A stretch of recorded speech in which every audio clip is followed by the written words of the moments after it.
Since being cast as the next supervillain in Captain Marvel 2, a lot of fans have been asking, who exactly is Michael Korvac? Well, originally born in 2997 on the blue side of the moon and raised by his mother, who was basically a hag, as she raised him to be a vengeful and hateful dude. He was later enslaved by the Brotherhood of Badoon,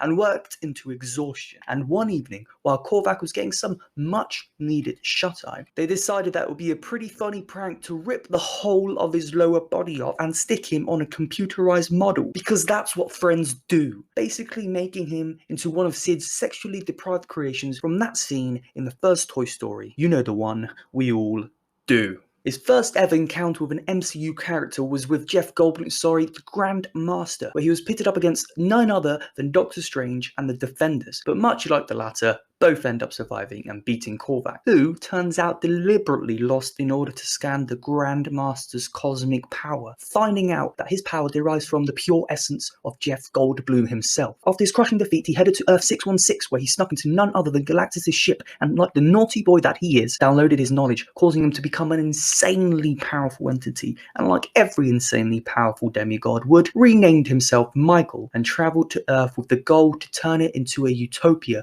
because as we all know, the Milky Way contains only two planets, Earth and of course Uranus. And since his goal to reshape society didn't exactly abide by Earth's liberties, the Guardians of the Galaxy joined forces with the Avengers, beginning their mission of finding Korvac and commencing the Korvac saga in Avengers 167. After Starhawk finds him, Korvac kills Starhawk through disintegration, subsequently rebuilding him but removing his ability to recognize Korvac in the future. After many issues later, Iron Man tracks and finds Korvac on the corner of a distant planet in a place called Queens, New York.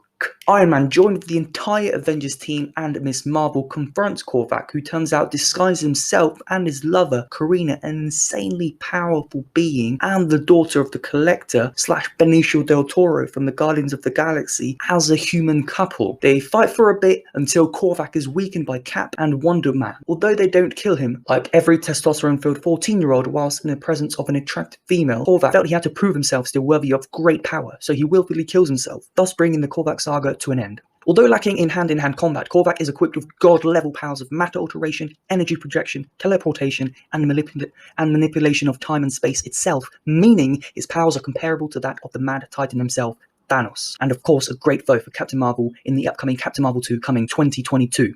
Hopefully. I believe. I think. We'll see? I guess.